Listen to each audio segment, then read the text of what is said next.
Hello, good evening, everyone, and welcome to the second ever ACP Live, a work in progress showcase and discussion series featuring our very own Artist Commissioning Program awardees. My name is Kelly Olshan, and I'm a program manager at Queen's Council of the Arts.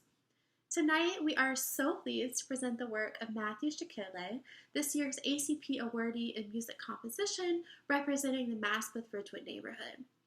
Not only is Matt an incredibly talented librettist and composer, but he's been such a joy to work with as we all try to creatively problem solve how to present performance work in this moment. Matt has translated his practice, initially intended to be viewed in person, to film so that we can share it in this way, and we're so grateful for all of his work. The Artist Commissioning Program aims to democratize who could commission art, a process that has traditionally been reserved for a privileged few. Conjure up a mental image of an art commissioner or an art patron, and most of us picture the likes of kings, queens, the Rockefellers, Vanderbilts. To subvert this power structure, ACP invites a cohort of local Queens community members, or art commissioners, to select the artist to decide which project should receive $10,000 commissions to create new work. This program is made possible by the generous funding from the Sherman Foundation, as well as supported in part from the New York City Department of Cultural Affairs in partnership with the City Council. In essence, ACP projects tell untold stories. The Oldest Takeout in Queens tells the untold story of a fictional restaurant through the eyes of a restaurateur, played by singer Hai Ting Chen, who incidentally happens to be Matthew's wife. As the space undergoes 100 years of immigration to the neighborhood of Ridgewood, the protagonist is continually challenged to learn new languages in order to interact with customers and neighbors in her ever-changing environment. Every year, ACP focuses on 2 neighborhoods in Queens. This year, we're highlighting the communities of the Maspeth Ridgewood area, as you've likely discerned, as well as the community of Flushing. Our art commissioners have done an incredible job selecting exceptional projects that resonate with their communities, and I'm excited for you to meet a couple of them a little later in the program so you can hear from them as to their perspective and experience. We are also thrilled to be able to highlight the community-based organizations that are doing such great work right now. Tonight, we're pleased to welcome the Kitchen at Queenslab, as well as the Endangered Language Alliance. All proceeds from this event will directly benefit ACP artists, as well as these 2 organizations. To donate, you can follow the link in the YouTube live feed below. So I hope you enjoy our way of getting hyper-local remotely. Without further ado, please join me in welcoming ACP awardee Matthew Schickele, live from Ridgewood, Queens. Hi, greetings, and thank you so much for joining us. I'm Matthew Schickele. We're about to play about 15 minutes of the work in progress called The Oldest Takeout in Queens. This was originally inspired by my friends who run the local Chinese takeout place right across the street. I noticed long ago that when they field phone calls, they can do the basics in several different languages, and it says a lot about my neighborhood, Ridgewood. And I just thought it would be fun to fictionalize a restaurant and say that it opened at the founding of the neighborhood, which is about 1910. So these segments, I think there are 5 segments, span from about 1910 to 1990. And I hope you enjoy them. Thanks so much.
geradezu dich selbst fragen. One moment, I have a phrase book. Ob du in deinem Leben nicht Stunden, ja Tage und Wochen hattest, in denen dir all dein gewöhnliches Tun und Treiben ein recht quälendes Missbehagen erregte und in denen dir alles, was dir sonst recht wichtig und wert in Sinn und Gedanken zu tragen vorkam, nun läppisch und nichtswürdig erschien? Tage und Wochen. Du wusstest dann selbst nicht, was du tun und wohin du dich wenden solltest. Du wusstest dann selbst nicht.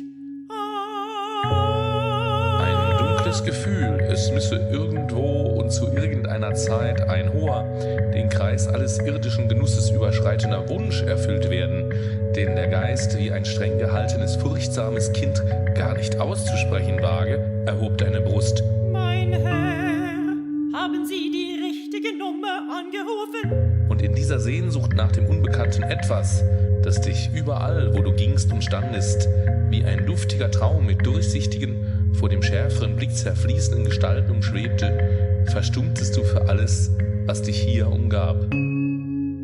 Das ist ein Restaurant. Du schlichst mit trübem Blick umher, wie ein hoffnungslos Liebender. Und alles, was du die Menschen auf allerlei Weise im bunten Gewühl durcheinander treiben sahst, erregte dir keinen Schmerz und keine Freude. Mein guter Herr, das ist Als ein... gehörtest du nicht mehr dieser Welt an. Ei, ei! Möchten Sie etwas bestellen? Kennst du mich denn? Nein. Wer sind Sie? Ein wunderlicher alter Mann, aus dem niemand klug wird, bleibt er doch. Okay. Die Tagesgerichte sind das Essen Suppe, das Essen Eintopf. Oh Wunder! Brot auf Brot, die Suppe Eintopf. Ja. Die Erbsen auf Schlemmung und mein übrig gebliebenes Mittagessen. Ach Gott, ja. Mein Herr, ich schätze Ihre Begeisterung, aber ich bin voller Zweifel. Wie? Ich mache mir Sorgen, dass ich bereits gescheitert bin, obwohl ich gerade erst begonnen habe. Nein, nein! Nein? Indem du hier arbeitest, überstehst du deine Lehrzeit. Glauben und Erkenntnis führen dich zum nahen Ziele, wenn du festhältst an dem, was du beginnen musstest.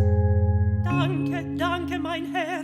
Deine Worte haben mich beruhigt. Der sich der heilige Einklang aller Wesen als tiefstes Geheimnis der Natur offenbaret. Okay. Und nun adieu. Ich gehe etwas rasch. Adieu. Auf Wiedersehen. Wolltest du etwas Gute Nacht, mein lieber Freund.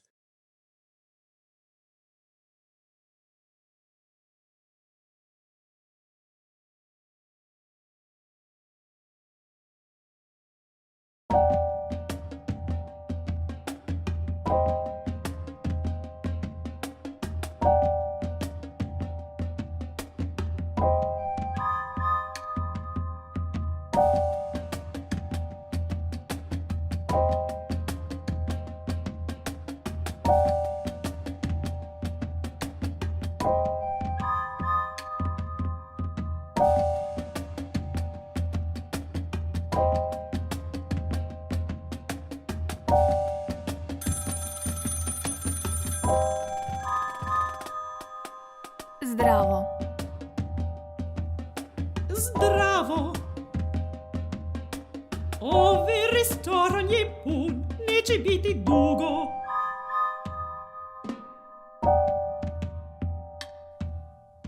Mogu li ti pomoći?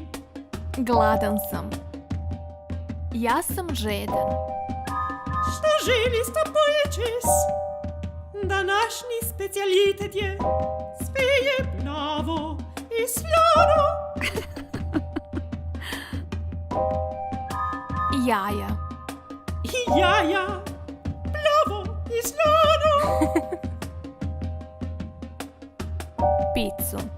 Pizzu. Kakvu frustu pizzje. Sa povrćem. Male ili veliki. Mali molim. Ah, mali moli. Mali molim. Šta želite popijeti? Imate li sveže mleko? Plavo i slano.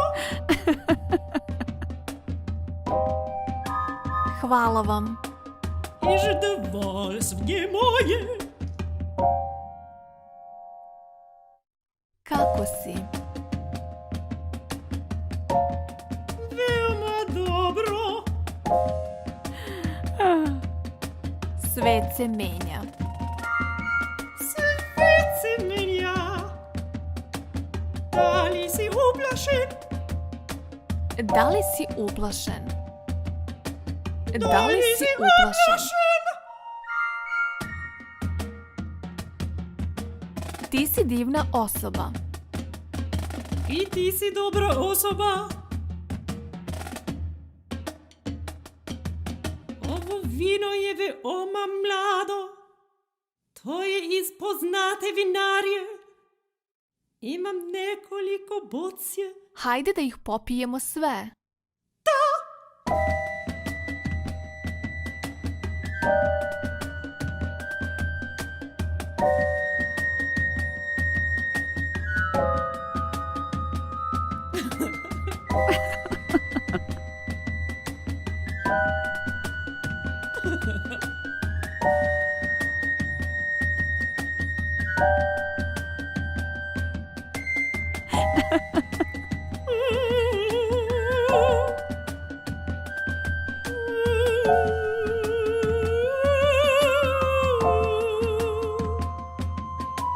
Svet se menja. Svet se menja. Sve se menja. Svet se menja.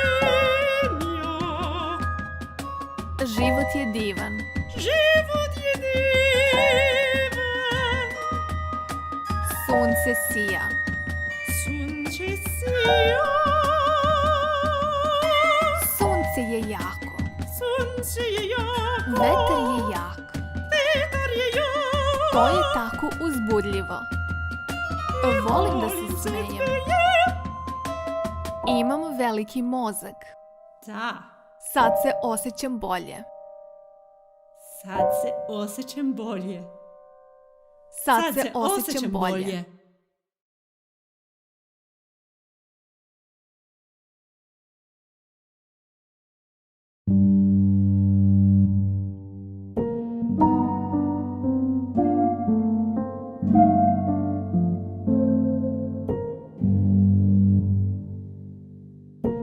गति भन्दा तोबीले सोची plea वर्ष 14 वर्ष पहिला जो New York view देशर खाला मृ नेपाल जमिन गेरे जोरा अंगा तुमै पहिला नासर तुमै जो लेन बोला अनि जमाने गई लो गइना अमेरिका खाइन मो भेरी बे जमाने बिथेला अनि जमाई चर तान टेबल लो बन्दोबस्त लथेमी चर दि तुमै लेन बोला चर हिंदो रमाला तदी अनि गिसार तोंगाल बिसे अमेरिका तेरे याइन बो चर खैताउ ये के जो खैलाउ ये ngairi mi हिंदो तो मादिला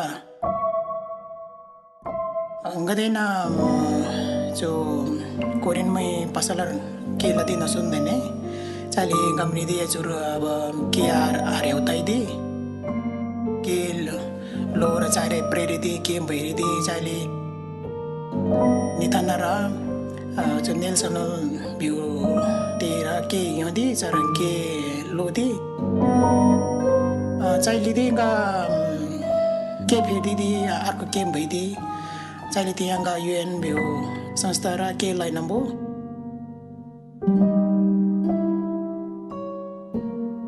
सरके लाउसिरे इंगा कलमै चोर खाइदी कलमै खाउन तालेंकी तान परिवार त्यहाँ पालम्बो छताउन यहाँ हिँड्दा सजिलो ताइमो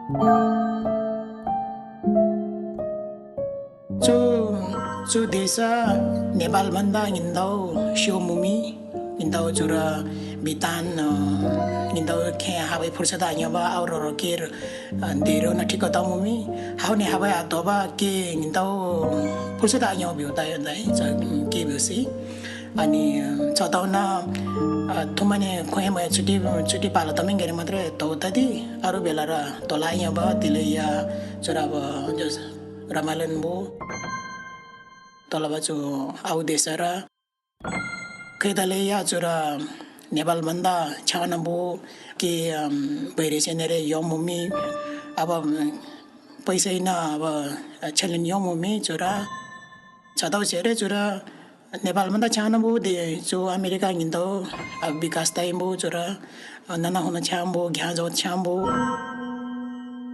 chadau lomumi jura ngindo ramala madimu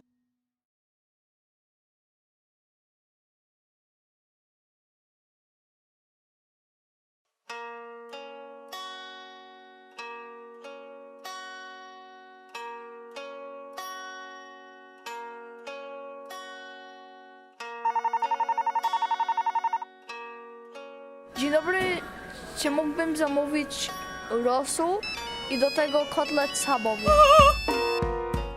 Dzień dobry, ja bym chciała zamówić na obiad 5 pierogi i z tym ja bym chciała mieć kompot i też na deser ja bym chciała placki. Dzień dobry, czy mógłbym zamówić rosół z kompotem? That's not a good mix. Dziękuję. Dziękuję, do widzenia. Dziękuję bardzo. Do widzenia.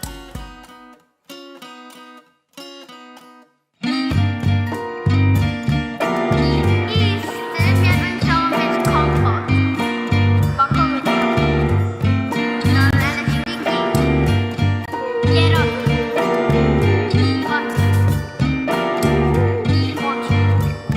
bar, 20 kotlecików,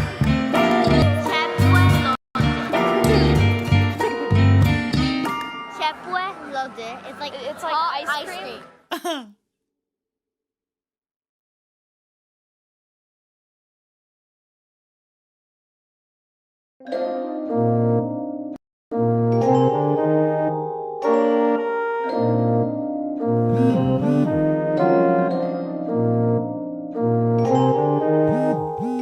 Take out. Me di cuenta que los emprendedores modernos son también héroes, son heroínas que están buscando transformar el mundo. Claro que sí. Claro que sí. Claro que sí.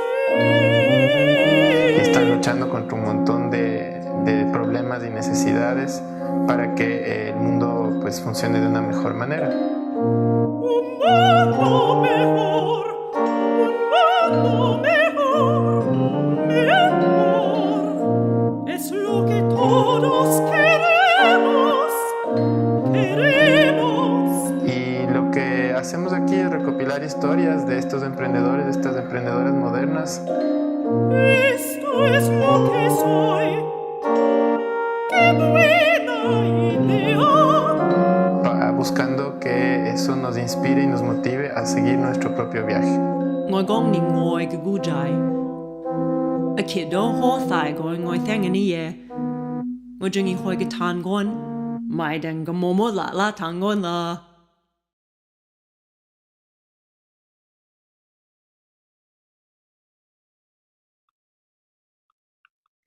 Oh my gosh, that was amazing. Thank you so much for sharing that, Matt. Thanks. If people are just joining us, my name is Kelly Olshan with Queen's Council on the Arts, and this is ACP Live Presents Matthew Schickele. I am joined here by Matt himself, as well as our two of our Maspeth Ridgewood-based art commissioners, Laurie Bennett, Mary Ellen Simmons, as well as partnering organizations from Endangered Language Alliance, Ross Perlin, and curator from the kitchen, Allison Burstein. Thank you all so much for joining us this evening. Hi. So I want to start, Ross, with you. Clearly, there are a variety of different languages that are explored in Matt's piece, but can you walk us through how ELA came to be involved with this project and how you got to know Matt?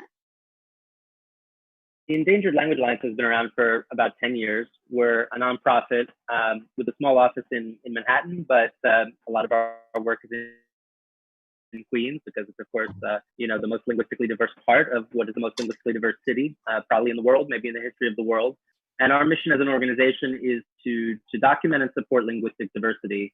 That takes many forms. I'm trained as a linguist, but we also work with artists like Matt and with students, volunteers, New Yorkers, community activists, in various ways to try to record and document languages about which there may not be that much information. We have worked on a New York City language map over the past several years that shows 650 plus languages and dialects at over 1,000 different sites. And many of those languages that are spoken in New York, even in neighborhoods like Ridgewood, are endangered languages that actually have very few speakers anywhere in the world. For some of them, New York City is actually a major center. In the case of Ridgewood, the language Gutscherish, for instance, is probably has more speakers in the Ridgewood area than maybe almost anywhere else in the world. So we do a variety of things to try to support linguistic diversity, and it's been a pleasure to work with Matt on this piece. And Ridgewood is an extraordinarily diverse neighborhood where we've had contacts as an organization for several years. And I've lived here for the last 5 years as well. So I feel very personally connected. People, I think, know with Queens, they know that neighborhoods like Jackson Heights and Flushing are famously linguistically diverse with so many different groups. But perhaps it's a little less known that areas like Ridgewood are also microcosms of linguistic diversity from other parts of the world. So, I mean, in the case of Ridgewood, it's speakers of languages from several continents, but I would say particularly kind of Eastern and Southeastern Europe, maybe the Balkans in particular. You have just about every language from that region represented here, including many that really are oral languages and are endangered languages. So it's a pleasure to see some of the multilingualism of a neighborhood like Ridgewood, which is really an extraordinary thing that should be better known, featured in this piece. Yeah, thanks. We were just talking virtually backstage about the difference between capturing what would be a factual reality in the neighborhood versus using art as a vehicle for fiction to, in this case, speak to a larger variety of neighborhoods. Matt, can you talk a little bit about that and walk us through, what was it, the 5 key languages that were just highlighted in that video? Sure. And the languages that were highlighted in that video were chosen because they were ready they were in a state that could be shown. I'm still actively writing the piece. The way I chose which languages to use in the piece was pretty simple. I started with a history of Ridgewood, and I worked with a local historian who's also one of the arts commissioners for ACP, and sort of had a timeline of immigration into Ridgewood. And then because I wanted my piece to sort of go sort of in a sort of regular linear way through time, I'm not actually following the exact script or the exact history of Ridgewood. So I've fictionalized the neighborhood a little bit because I don't want to lie about what Ridgewood is or was. But I'm still loosely basing it on it. I mean, I can give you the full list of languages currently. It may still change, but I think this is probably it. It's German, Irish, Sicilian, Serbian, Ikota, Albanian, Polish, Shungni, Gurung, Spanish, and Romanian. And then at the end, there's going to be a sort of medley that's going to bring in, there are a lot of other languages I mean, there are several languages spoken within 20 feet of my house that aren't represented in that list. So I'm going to get some more in a medley at the end. Nice. So Ross, some of the audio clips that Matt used, he was able to have access through his work with you at ELA, right? So which clips were those? Were there any that you recognize? So we've as I mentioned, we've kind of worked with and had built a map that shows 650 plus languages, and we've made recordings which are featured on our YouTube channel and our website in over 100 of those languages.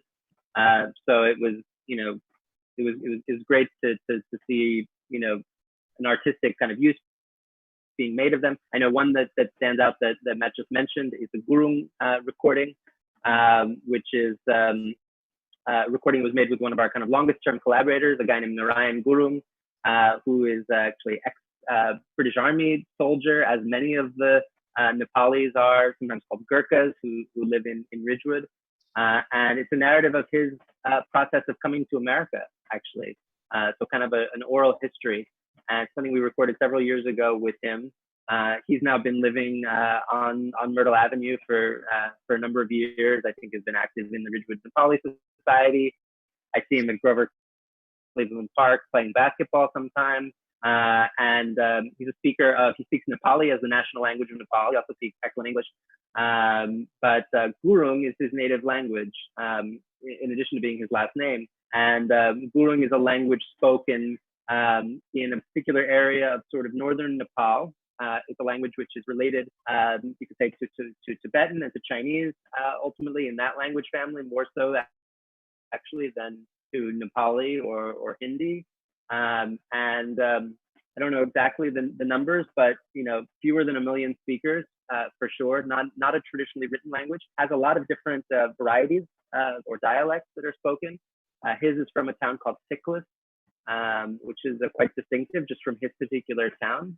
And there are several hundred Gurung speakers in New York, of whom a number are in Ridgewood. So it's nice to see that recording, that narrative, which is meaningful both in terms of its content, but also linguistically. There aren't that many recordings of this language. Right. So Mary Ellen and Laurie, both of you are current Ridgewood residents. How does this resonate with your experience of living and being and working in the neighborhood?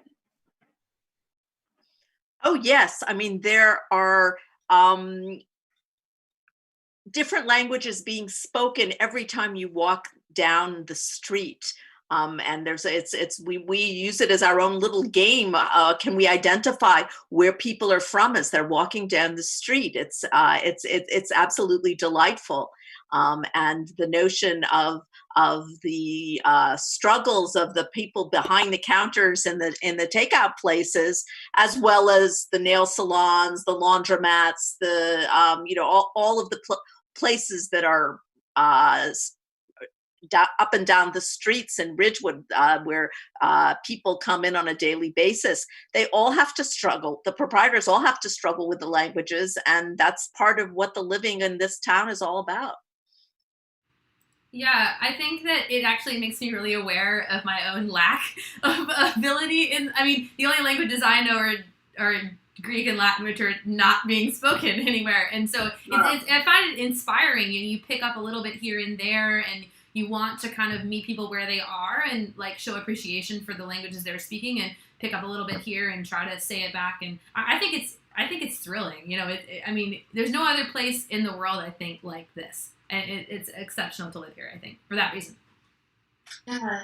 And, as a program, the artist commissioning program really aims to get hyper-local and highlight these communities and their priorities and their protagonists in a way.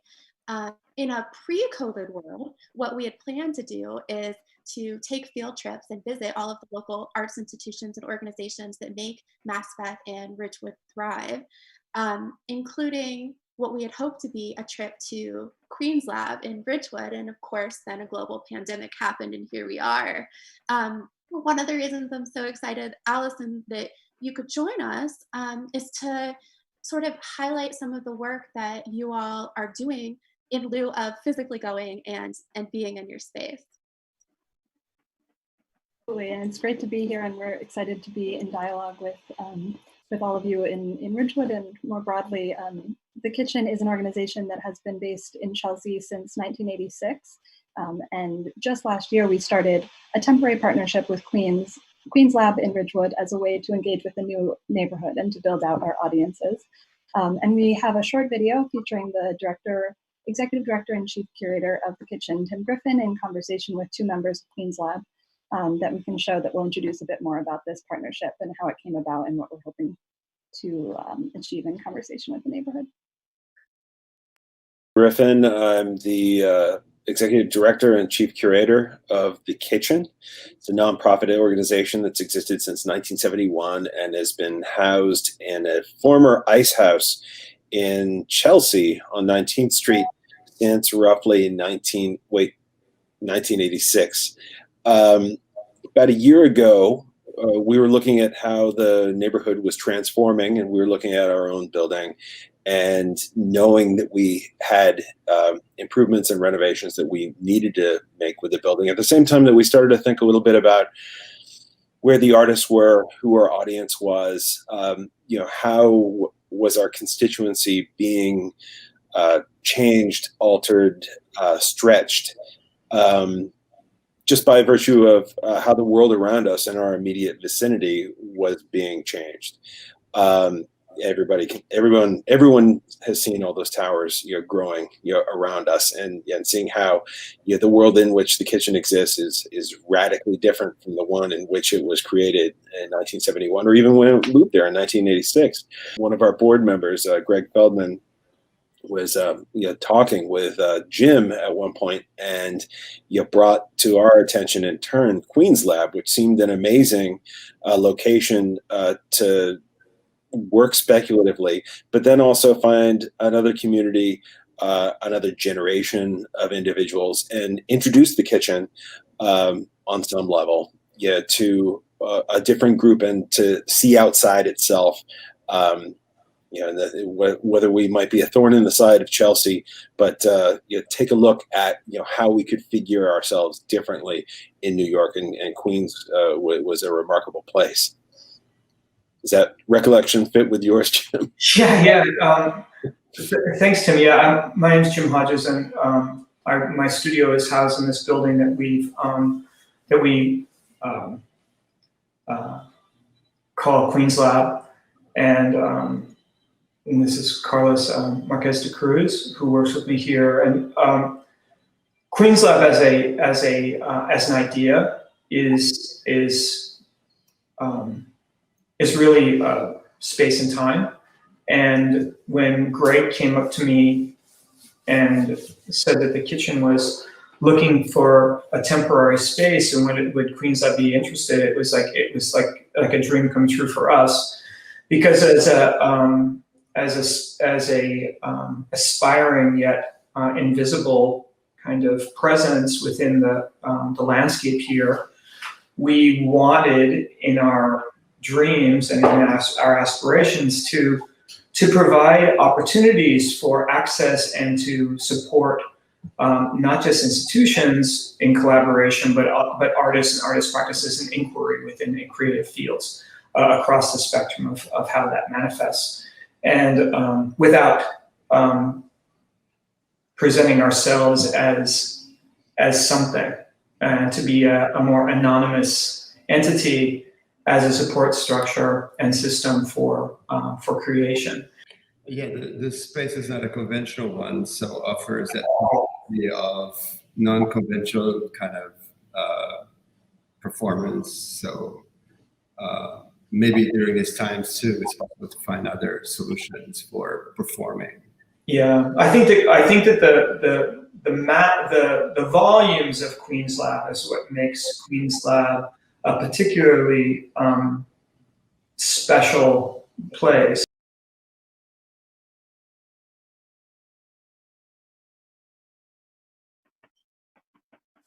Thank you, Allison and the Kitchen, so much for sharing that.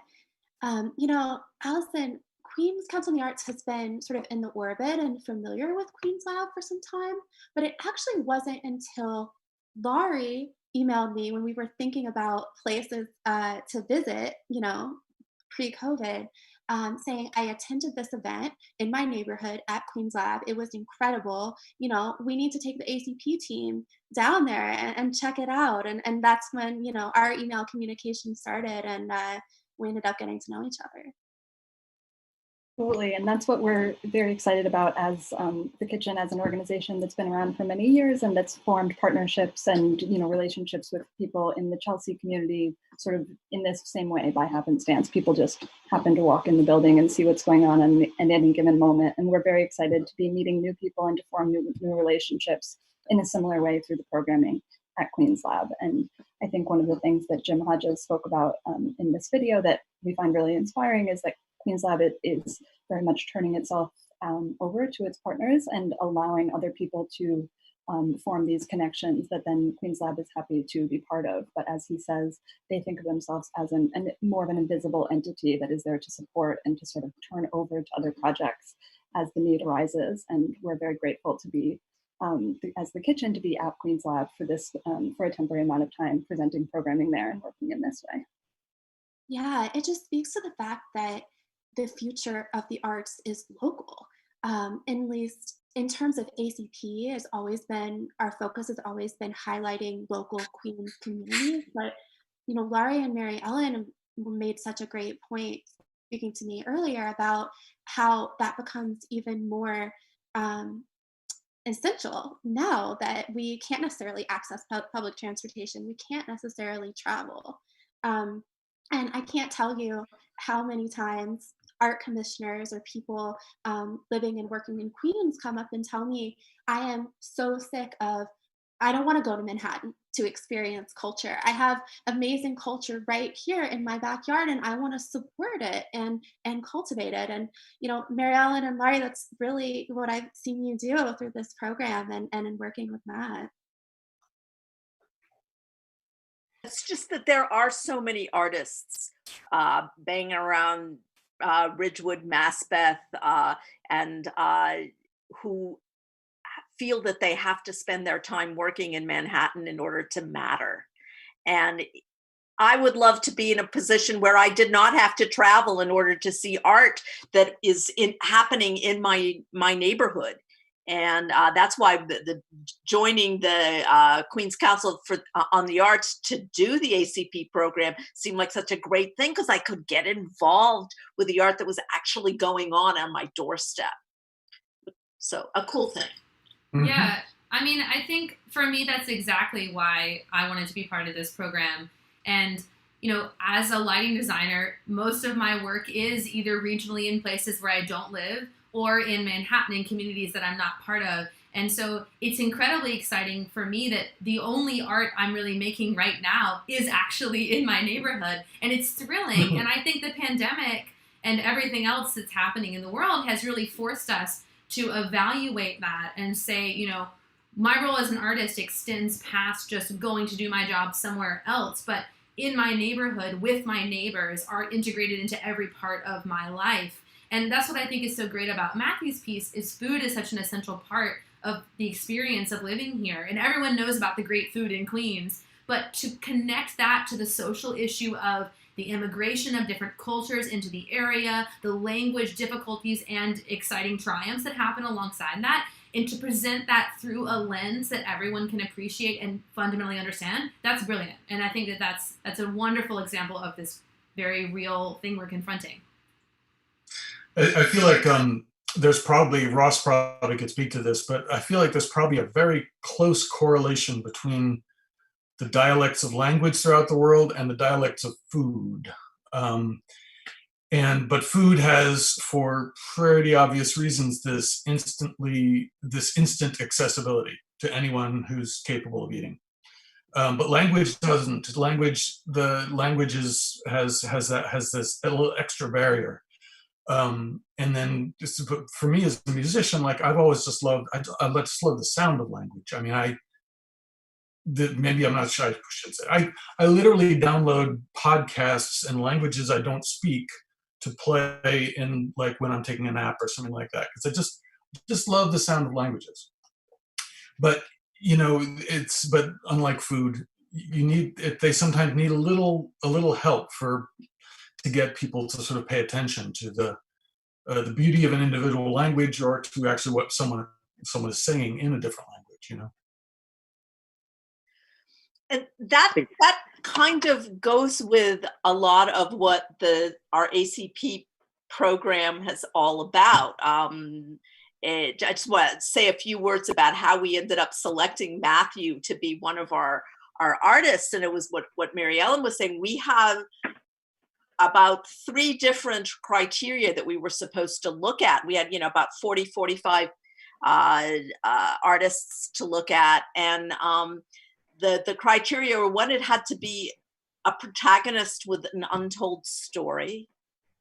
The second was that it had to resonate within the community itself, within Ridgewood, Maspeth itself. And the third was basically, can the artist pull it off? I don't think that's the way it was written, but looking at the artist's work sample and his past, his or her past history and mastery of budgets and things, will they be able to use this grant to their advantage? And Matthew's application just sort of knocked all of those 3 things out of the park, for at least for me. I mean, the notion of an untold story. Well, we saw a lot of applications that dealt with immigration, because those are the untold stories of Queens by and large, and Ridgewood in particular.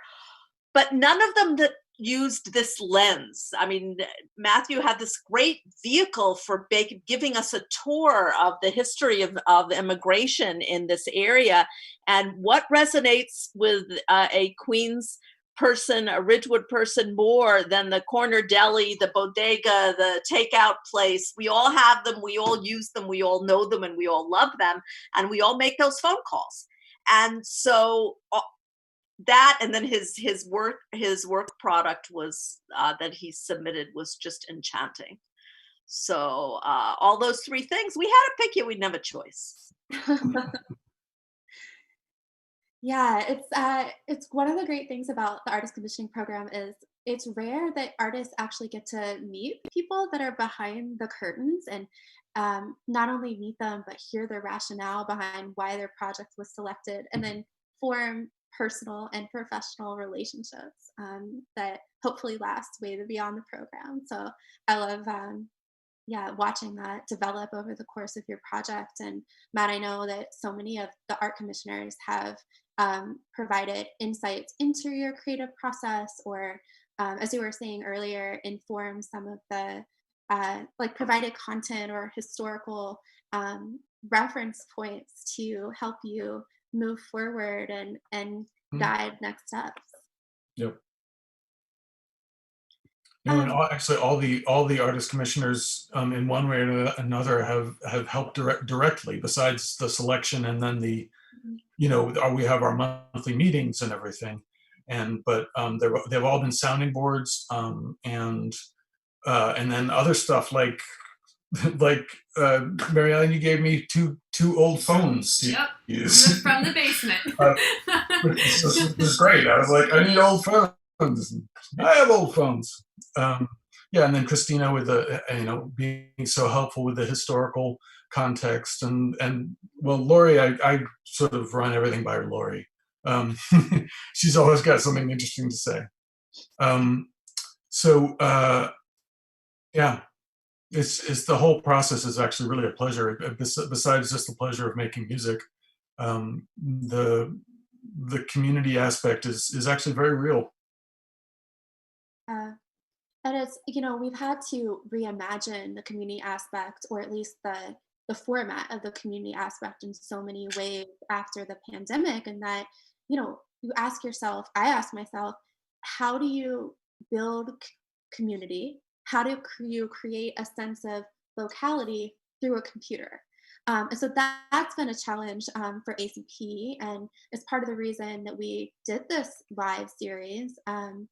I remember in our early conversations, Laura, you were saying, like, I want to touch it, I want to feel it, I want to smell it, I want to feel like I'm there, even though I can't be. So this is kind of our way of doing that. And, I know that all of us are reimagining the kind of work that we are doing right now. I'm curious to hear from you, Allison, as someone who works in the arts, as a programmer, as a curator, how is Queenslab in the Kitchen reimagined or rethinking what you're doing in this time? Yeah, absolutely. I mean, these are the questions that we're revisiting every day, and responding as possible with new information that becomes available. But our first instinct in the early days of the pandemic was to shift entirely online, out of necessity, but also to quickly realize all the new opportunities that come from that. And with respect to community, it feels like we are now tapped into a broader community than we were ever able to connect with before, which on the one hand is a very positive outcome. We're having international viewers tune into events. But as we start to move toward the fall season and we're looking to get up and running projects that have been planned at Queenslab, we're starting to think more about what it looks like to hold that international, broad community, hold space for that as well as for the local community. And I think conversations like this are really inspiring in that respect, that we can start to think about, are there ways to have certain conversations around a project that are keyed to the neighborhood and keyed to the content of a project in relationship to the neighborhood, while also then kind of going on that larger level and talking to people who might be tuning in from other parts of the country and around the world to think about how the project intersects with more universal issues. So some of the programs that we have coming up, we're thinking about using the space primarily as a TV studio, actually, using Queenslab as a sort of a space to create projects that can then be distributed more widely and in digital space rather than physical space. But thinking, as I just said, about what it means to also have a counterpoint that is keyed to the local, even if it is not physical, just recognizing the restrictions around our gathering. And those are questions that we'll be excited to continue thinking about in dialogue with our partners, such as yourselves. Yeah, it's interesting. In a lot of ways, what we're talking about is access to location, access to technology, and in the case of ACP, access to who can become a cultural gatekeeper, who can decide what new art is created. And Mary Ellen, you said something to me a couple of days ago that really stood out, which was that, or maybe it was Allison, that cultural capital no longer has geographic boundaries. Can you explain a little bit what you meant by that? I think that was a combo play. I think I said cultural capital, but then Allison took it to the next step about, I was making a point about just what is cultural capital and who holds that cultural capital. And, in this hyper local world that we're all living in, the boundaries of our front yard, the boundaries of our corner store, that has changed. And then I think, Allison, you made the point that kind of ties into what you're saying, that now cultural capital can transcend even the boundaries it had before. Exactly, yeah, and I think it's very exciting to think about these projects that we'll be making. We're working with artists to distribute their products, their artworks online, so people can tune in from their own home instead of having to enter into, a gallery space or a space like Queenslab to access that art. It's at our fingertips in a very real way, which we're all, we're thinking through, I think all of us on a daily basis, what that means and the pros and cons of that as we all have more access to content than we've ever had before. And I also think just about the cultural capital, it struck me when watching Matthew's content that a large part of what I think makes the arts feel homogenous and not tailored towards local communities is that they do look that way. They sound that way.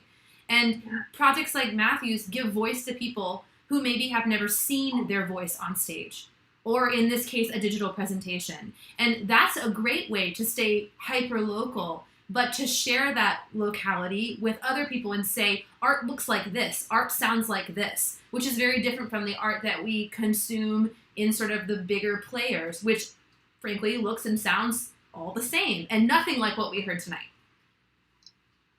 You just summarized the whole mission of ACP in one perfect outfit. Ross, what about you? How has the pandemic impacted your work at ELA? We've sort of devoted a big chunk of our time and resources to fairly direct forms of kind of COVID response. Not that we're obviously not like a social service organization, but for us, there's also kind of a, you talk about we sort of focus on language access as one of our principal issues at the moment. And if you think about everything that's going on, not just the health crisis, but also the economic crisis, the housing crisis, all of these issues, think about if you also don't have kind of access to the languages in which most of the information and the materials and the sort of the power is happening. And so, while it's true that there's, extraordinary multilingualism and, that many of the people, in Ridgewood or elsewhere, are speaking not just, like we mentioned, Narayan Gurung, he's speaking Gurung, he's speaking Nepali, he's also speaking English. But there are also those who don't speak as much English or don't speak as much Spanish, don't speak as much Chinese. They, don't have access to these materials. So we do a lot of sort of translation and messages in public service announcements and things like that related to the pandemic and other things we've been doing. And also kind of documenting the impact on especially immigrant communities. We've had a sort of audio diary project over the last couple of months where we've had speakers of really a dozen different languages, almost all in Queens, recording their experiences day in, day out with the pandemic and all of its fallout. And so that's now kind of a huge sort of new oral history archive that we've been working to translate and present while also kind of studying, how the city and ourselves, how we could sort of respond better in the future in terms of access to information and in terms of making sure that, immigrant communities are protected. So there's a lot of questions that the current moment raises also around language and language access and justice. Yeah. Do you all feel like in this moment, especially, the boundaries are blurring between what is social justice organization, what is an arts organization, whether, we're even more prompted to form partnerships outside the arts or form partnerships with the arts in the case of an organization that's not culturally based?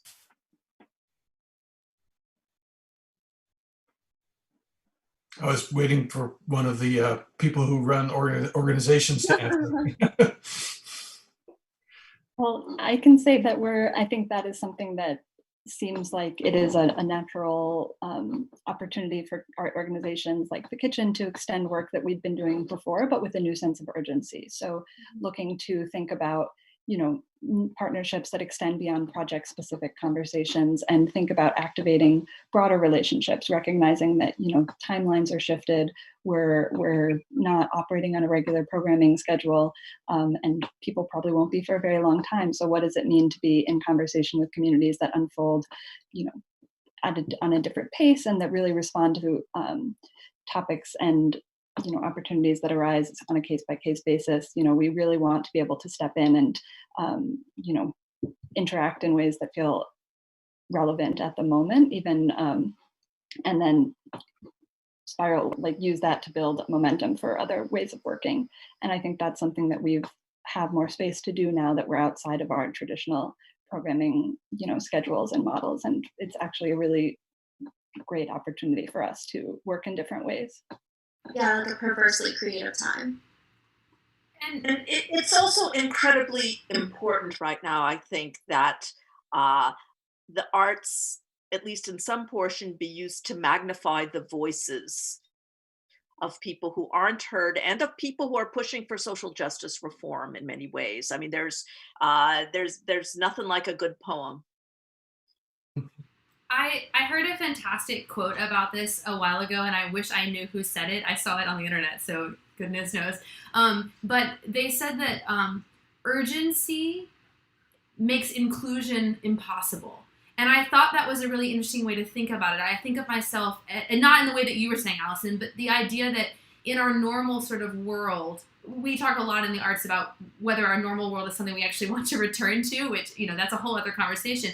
But in the world where everything needs to happen right now and urgently, there is no room to stop and reflect, to be more inclusive. And you're right, we've been given this gift of time. And Lori, we can use this gift of time to take a moment to be more inclusive, consider whether we are being inclusive in the right ways, and magnify and lift up other voices that maybe aren't efficient on our, we've got to get this show and we've got to get this show out, just whipping through the calendar sort of space. So there is a gift here in terms of those long-term partnerships, Allison, that you're talking about, and extending those. And I love that you said, working with an organization where the timeline is different from your own. Now we have space for that. So I just thought that was a neat way to think about it. And it challenged me in my own artistic life to think about, when have I been urgent and therefore not inclusive?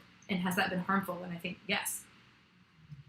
But I think that the urgency of a lot of the social justice issues that we have right now kind of force us to be inclusive, force us to try and look at so many things and change our time view of stuff that trade in efficiency for urgency. They're not necessarily the same thing, and throw out old productivity measures and start looking at it in terms of whose voice can we amplify? Because yeah, sorry, go ahead. No, I think I was just agreeing with you. I was just gonna change force to implore, because I think that's a little better, right? Oh, that's yeah. I mean, I know that most of the people I know are artists in one form or another, and everyone is feeling this sort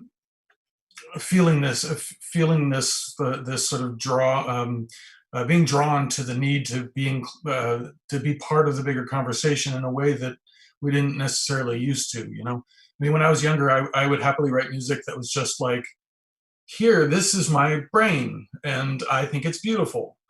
And that for me now is not good enough. Like, and when I look around, my brain seems like the least interesting thing in existence. And so it's much more like here's a mirror that I'm holding up, or at least that's what I'm trying to do, And I know a lot of people that feel that way. It's just like,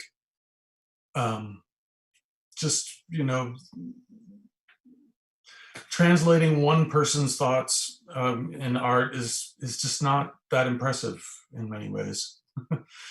Trying to hold a mirror up or translate other greater numbers of people, it feels much more present. Yeah, the question of why are we making what we're making is huge, and one that I think we all have a much more time to really ask ourselves that question. Yeah. Yeah. Why are we making what we're making?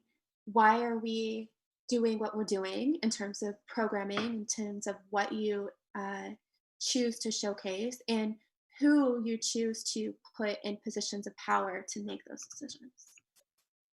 Indeed. So, you all, it is 8:00 thereabouts. I just want to thank the 5 of you so much for taking the time to join us for this conversation, especially Matt for preparing the beautiful video and content. And also, I want to make everyone aware that Mary Ellen has not only been participating in this panel, but simultaneously running behind the scenes of programs that I do not completely understand. So major props to you for being both behind the stage and in front of the virtual stage at the same time.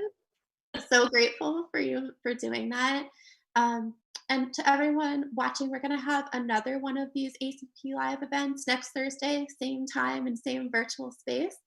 This event is going to be highlighting Jamie Sunwoo's work, who's one of our artist commissioning awardees in playwriting, but for the Flushing group. So we're going to be transitioning communities to focus on Flushing for the next couple weeks. So if you want to join us for that, we'd love to see you. You can RSVP in the chat YouTube link below me. And if you want to donate to this whole initiative, the proceeds will be split between our ACP artists as well as the 2 organizations that you met tonight. So we thank you all for your generosity, for those of you that already donated. And yeah, any parting remarks from the 5 of you before we call it a night? No, just thank you. I'm so glad you could all that we could all get together, and it's been a real pleasure. Thank you for having us, and it's great to be in conversation. Thanks, everyone, and have a great night. Hope to see you next Thursday.